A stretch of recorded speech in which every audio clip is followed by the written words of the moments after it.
ಮೇ 22, 2010 ದುಬೈನಿಂದ ಬಂದ ವಿಮಾನ ಮಂಗಳೂರು ಅಂತಾರಾಷ್ಟ್ರೀಯ ಏರ್ಪೋರ್ಟ್ನಲ್ಲಿ ಲ್ಯಾಂಡ್ ಆಗುವ ಸಮಯವದು.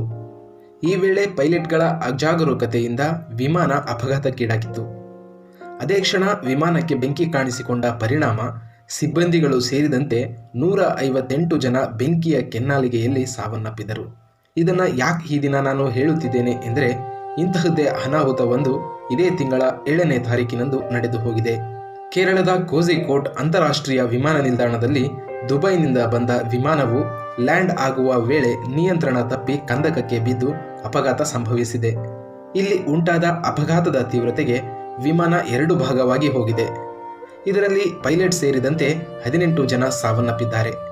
ಇಲ್ಲಿ ಸಮಾಧಾನಕರ ವಿಷಯವೇನೆಂದರೆ, ವಿಮಾನದಲ್ಲಿ ಬೆಂಕಿ ಕಾಣಿಸಿಕೊಂಡಿಲ್ಲ. ಹಾಗಾಗಿ ಹೆಚ್ಚಿನ ಅನಾಹುತ ತಪ್ಪಿದ್ದು ಇನ್ನುಳಿದ ಪ್ರಯಾಣಿಕರು ಸೇಫ್ ಆಗಿದ್ದಾರೆ. ಕೇರಳದ ಕೋಝಿಕೋಡ್ ಅಂತಾರಾಷ್ಟ್ರೀಯ ವಿಮಾನ ನಿಲ್ದಾಣ ಇದು ಕೂಡ ಮಂಗಳೂರು ಅಂತಾರಾಷ್ಟ್ರೀಯ ವಿಮಾನ ನಿಲ್ದಾಣವನ್ನೇ ಹೋಲುವ ಹಾಗೆ ಟೇಬಲ್ ಟಾಪ್ ರನ್ವೇಯನ್ನು ಹೊಂದಿದೆ. ಇಲ್ಲಿಗೆ ಆಗಮಿಸುವ ಎಲ್ಲ ವಿಮಾನಗಳು ಇದೇ ಟೇಬಲ್ ಟಾಪ್ ರನ್ವೇಯಲ್ಲಿಯೇ ಲ್ಯಾಂಡ್ ಆಗುತ್ತವೆ.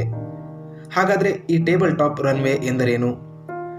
ವಿಮಾನ ಲ್ಯಾಂಡಿಂಗ್ ಆಗುವಾಗ ಈ ಟೇಬಲ್ ಟಾಪ್ ರನ್ವೇಯಲ್ಲಿ ಯಾಕೆ ಈ ಥರ ಅಪಘಾತಗಳು ಸಂಭವಿಸುತ್ತವೆ?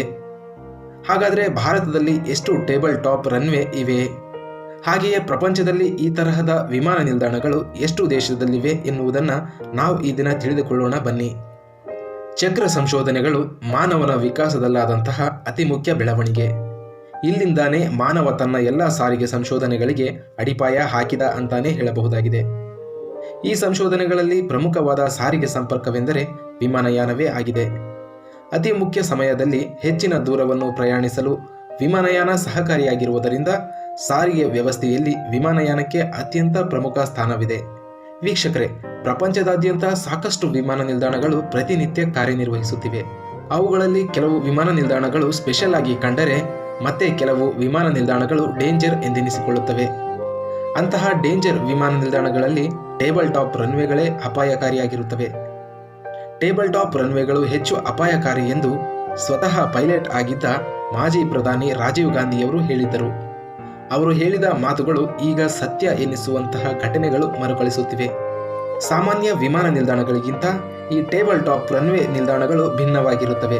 ಈ ರನ್ವೇಗಳಲ್ಲಿ ಹೆಚ್ಚು ನುರಿತ ಹಾಗೂ ಅನುಭವಿ ಪೈಲಟ್ಗಳು ಕೆಲಸ ನಿರ್ವಹಿಸುತ್ತಿರುತ್ತಾರೆ. ಸಾಮಾನ್ಯ ವಿಮಾನ ನಿಲ್ದಾಣದ ರನ್ವೇಗಳಲ್ಲಿ ವಿಮಾನಗಳು ಸ್ಪೀಡ್ ಆಗಿ ಮುಂದೆ ಹೋದರೆ ಸಂಭವಿಸಬಹುದಾದ ಅನಾಹುತಕ್ಕಿಂತ ಟೇಬಲ್ ಟಾಪ್ ರನ್ವೇಗಳಲ್ಲಿ ಸಂಭವಿಸಬಹುದಾದ ಅನಾಹುತಗಳು ಹೆಚ್ಚು ಅಪಾಯಕಾರಿಯಾಗಿರುತ್ತವೆ.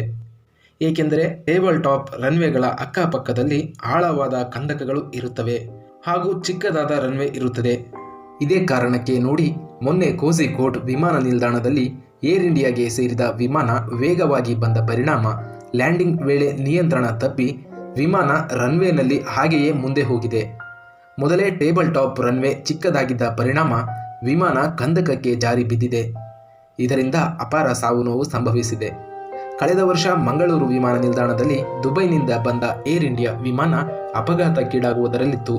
ಆದರೆ ಪೈಲಟ್ನ ಸಮಯ ಪ್ರಜ್ಞೆಯಿಂದಾಗಿ ಸಣ್ಣ ಪುಟ್ಟ ಅಪಘಾತಗಳು ಸಂಭವಿಸಿ ಪ್ರಯಾಣಿಕರೆಲ್ಲ ಪ್ರಾಣಾಪಾಯದಿಂದ ಪಾರಾದರು. ಪೈಲಟ್ ಇಲ್ಲಿ ಸ್ವಲ್ಪ ಯಾಮಾರಿದರೂ ಕೂಡ ಮೇ 22, 2010 ನಡೆದು ಹೋದ ದುರ್ಘಟನೆ ಮರುಸೃಷ್ಟಿಯಾಗುವ ಹಂತದಲ್ಲಿತ್ತು. ಅಂದಹಾಗೆ ಗುಡ್ಡಗಾಡು ಸುತ್ತಮುತ್ತಲಿನ ಎತ್ತರದ ಪ್ರದೇಶದ ಮೇಲೆ ಗಣನೀಯವಾಗಿ ವಿಸ್ತರಿಸಿದ ಕಡಿದಾದ ಇಳಿಜಾರಿನ ಪ್ರದೇಶವನ್ನು ಪ್ರಸ್ಥಭೂಮಿ ಎನ್ನಲಾಗುತ್ತೆ. ಇಂತಹ ಪ್ರದೇಶಗಳಲ್ಲಿ ನಿರ್ಮಿಸಲಾದ ರನ್ವೇಗಳಿಗೆ ಟೇಬಲ್ ಟಾಪ್ ರನ್ವೇ ಎನ್ನುವರು. ದೂರದಿಂದ ನೋಡುವುದಕ್ಕೆ ಟೇಬಲ್ ತರಾನೇ ಕಾಣುವ ಈ ರನ್ವೇಗಳು ನಾನು ಮೊದಲೇ ಹೇಳಿದ ಹಾಗೆ ತುಂಬ ಅಪಾಯಕಾರಿಯಾಗಿರುತ್ತವೆ. ಇದೇ ಕಾರಣಕ್ಕೆ ಇಲ್ಲಿ ಹೆಚ್ಚು ಅನುಭವ ಹೊಂದಿದ ನುರಿತ ಪೈಲಟ್ಗಳೇ ಕೆಲಸ ನಿರ್ವಹಿಸುತ್ತಿರುತ್ತಾರೆ. ಹೀಗಿದ್ದರೂ ಕೂಡ ಇಂತಹ ಪ್ರದೇಶದಲ್ಲೇ ಈ ರನ್ವೇಗಳನ್ನು ನಿರ್ಮಿಸಲು ಕಾರಣವೇನು ಎನ್ನುವುದು ಎಲ್ಲರಲ್ಲಿ ಮೂಡಿಬರುವ ಸಾಮಾನ್ಯ ಪ್ರಶ್ನೆ. ವೀಕ್ಷಕರೇ, ಯಾವುದೇ ದೇಶದಲ್ಲಿಯೂ ಕೂಡ ಭೌಗೋಳಿಕ ಲಕ್ಷಣಗಳು ಒಂದೇ ತರಹ ಇರುವುದಿಲ್ಲ. ಅದರಲ್ಲೂ ಭಾರತದಂತಹ ದೊಡ್ಡ ದೇಶದಲ್ಲಿ ಹವಾಮಾನ ವೈಪರೀತ್ಯ ಸಹಜ ಪ್ರಕ್ರಿಯೆಯೇ ಆಗಿದೆ. ಭಾರತವು ಉತ್ತರ ಭಾರತ, ದಕ್ಷಿಣ ಭಾರತ, ಈಶಾನ್ಯ ಭಾರತ, ಪಶ್ಚಿಮ ಘಟ್ಟಗಳಂತಹ ಪ್ರದೇಶಗಳಲ್ಲಿ ಹೀಗೆ ಹಲವು ಬಗೆಯ ಭೌಗೋಳಿಕ ಲಕ್ಷಣಗಳನ್ನು ಹೊಂದಿದೆ. ಅಂದಹಾಗೆ ಸಮತಟ್ಟಾದ ಪ್ರದೇಶಗಳಲ್ಲಿ ಯಾವುದೇ ಅಡೆತಡೆಗಳಿಲ್ಲದೆ ವಿಮಾನ ನಿಲ್ದಾಣಗಳನ್ನು ನಿರ್ಮಿಸಬಹುದಾಗಿದೆ. ಆದರೆ ಈಶಾನ್ಯ ರಾಜ್ಯಗಳು ಮತ್ತು ಪಶ್ಚಿಮ ಘಟ್ಟಗಳಂತಹ ಪ್ರದೇಶಗಳಲ್ಲಿ ಪರ್ವತಗಳು ಹೆಚ್ಚಾಗಿ ಕಾಣಿಸಿಕೊಳ್ಳುತ್ತವೆ. ಇಂತಹ ಸ್ಥಳಗಳಲ್ಲಿ ವಿಮಾನ ನಿಲ್ದಾಣ ನಿರ್ಮಿಸಲು ಕಷ್ಟದ ಕೆಲಸವಾಗಿರುತ್ತದೆ. ಆದರೂ ಸಹ ಅತ್ಯಂತ ಅನಿವಾರ್ಯ ಎನ್ನುವಂತಹ ಸ್ಥಳಗಳಲ್ಲಿ ಮಾತ್ರ ಸಮತಟ್ಟಾದ ಎತ್ತರದ ಪ್ರದೇಶಗಳನ್ನು ಆಯ್ಕೆ ಮಾಡಿಕೊಳ್ಳಲಾಗುತ್ತೆ. ಹೀಗೆ ಆಯ್ಕೆ ಮಾಡಿಕೊಂಡ ಸ್ಥಳದಲ್ಲಿಯೇ ಟೇಬಲ್ ಟಾಪ್ ರನ್ವೇಗಳನ್ನು ನಿರ್ಮಾಣ ಮಾಡಲಾಗುತ್ತದೆ. ಸಾರ್ವಜನಿಕರಿಗೆ ಸೇವೆ ಒದಗಿಸಲು ಇಂತಹ ರನ್ವೇಗಳನ್ನು ನಿರ್ಮಿಸುವುದು ಅವಶ್ಯಕವಾಗಿರುತ್ತದೆ. ಹೀಗೆ ನಿರ್ಮಾಣವಾದ ವಿಮಾನ ನಿಲ್ದಾಣಗಳ ಸ್ಥಳದಲ್ಲಿ ಪೈಲಟ್ಗಳು ವಿಮಾನಗಳನ್ನು ಸೂಕ್ಷ್ಮವಾಗಿ ಹಾಗೂ ನಿಧಾನವಾಗಿ ನಿಗದಿತ ಸ್ಥಳದಲ್ಲಿ ಲ್ಯಾಂಡ್ ಮಾಡಬೇಕಾಗುತ್ತದೆ. ಈ ರೀತಿ ಟೇಬಲ್ ಟಾಪ್ ರನ್ವೇಗಳನ್ನು ಹೊಂದಿದಂತಹ ವಿಮಾನ ನಿಲ್ದಾಣಗಳು ಪ್ರಪಂಚದಾದ್ಯಂತ ಕೇವಲ 8 ದೇಶಗಳಲ್ಲಿ ಮಾತ್ರ ಕಂಡುಬರುತ್ತವೆ. ಅವುಗಳಲ್ಲಿ ಭಾರತವು ಕೂಡ ಒಂದು. ಹಾಗಾದರೆ ಇನ್ನುಳಿದ 7 ದೇಶಗಳು ಯಾವುದು ಅಂತ ನೋಡುವುದಾದರೆ Colombia, Nepal, Netherland, Saint Helena, ಪಾರಿಯಾ ಐಸ್ಲ್ಯಾಂಡ್, USA ಹಾಗೂ ಇಟಲಿ ದೇಶಗಳಲ್ಲಿ ಈ ತರಹದ ಟೇಬಲ್ ಟಾಪ್ ರನ್ವೇ ವಿಮಾನ ನಿಲ್ದಾಣಗಳು ಕಂಡುಬರುತ್ತವೆ. ಹಾಗೆಯೇ ಭಾರತದಲ್ಲಿರುವ ಟೇಬಲ್ ಟಾಪ್ ರನ್ವೇ ವಿಮಾನ ನಿಲ್ದಾಣಗಳು ಎಷ್ಟು ಇವೆ, ಅವು ಎಲ್ಲಿ ಕಂಡುಬರುತ್ತವೆ ಅಂತ ನೋಡುವುದಾದರೆ ಕೇರಳ ರಾಜ್ಯದಲ್ಲಿನ ಕೋಝಿಕೋಡ್ ಹಾಗೂ ಕಣ್ಣೂರು ಅಂತಾರಾಷ್ಟ್ರೀಯ ವಿಮಾನ ನಿಲ್ದಾಣ, ಮಂಗಳೂರು ಅಂತಾರಾಷ್ಟ್ರೀಯ ವಿಮಾನ ನಿಲ್ದಾಣ ಕರ್ನಾಟಕದಲ್ಲಿ, ಇದನ್ನು ಬಜ್ಪೆ ವಿಮಾನ ನಿಲ್ದಾಣ ಎಂದು ಕೂಡ ಕರೆಯಲಾಗುತ್ತೆ. ಇನ್ನುಳಿದಂತೆ ಮಿಜೋರಾಂನಲ್ಲಿ ಲಿಂಪಿ, ಹಿಮಾಚಲ ಪ್ರದೇಶದ ಶಿಮ್ಲಾ ಮತ್ತು ಕುಲ್ಲು ಹಾಗೂ ಸಿಕ್ಕಿಂನ ಪಕ್ಹ್ಯಾಂಗ್, ಹೀಗೆ ಭಾರತದಲ್ಲಿ ಒಟ್ಟು 7 ಅಂತಾರಾಷ್ಟ್ರೀಯ ಟೇಬಲ್ ಟಾಪ್ ವಿಮಾನ ನಿಲ್ದಾಣಗಳು ಕಂಡುಬರುತ್ತವೆ. ಹೀಗೆ ಅತಿ ಕ್ಲಿಷ್ಟಕರವಾದ ಪ್ರದೇಶಗಳಲ್ಲಿ ಮಾತ್ರ ವಿಮಾನ ನಿಲ್ದಾಣಗಳನ್ನು ಅವಶ್ಯಕತೆಗೆ ಅನುಸಾರವಾಗಿ ನಿರ್ಮಿಸಲಾಗಿದೆ. ಇದಾಗಿತ್ತು ವೀಕ್ಷಕರೇ ಟೇಬಲ್ ಟಾಪ್ ರನ್ವೇ ವಿಮಾನ ನಿಲ್ದಾಣಗಳ ಮಾಹಿತಿ. ಮತ್ತೊಂದು ಮಾಹಿತಿಯೊಂದಿಗೆ ಮತ್ತೆ ಭೇಟಿಯಾಗೋಣ. ಈ ಮಾಹಿತಿ ಇಷ್ಟವಾಗಿದ್ದರೆ ನಮ್ಮ ಚಾನೆಲ್ನ ಸಬ್ಸ್ಕ್ರೈಬ್ ಮಾಡಿ ಹಾಗೂ ಲೈಕ್ ಮಾಡಿ. ಧನ್ಯವಾದಗಳೊಂದಿಗೆ ನಮಸ್ಕಾರಗಳು.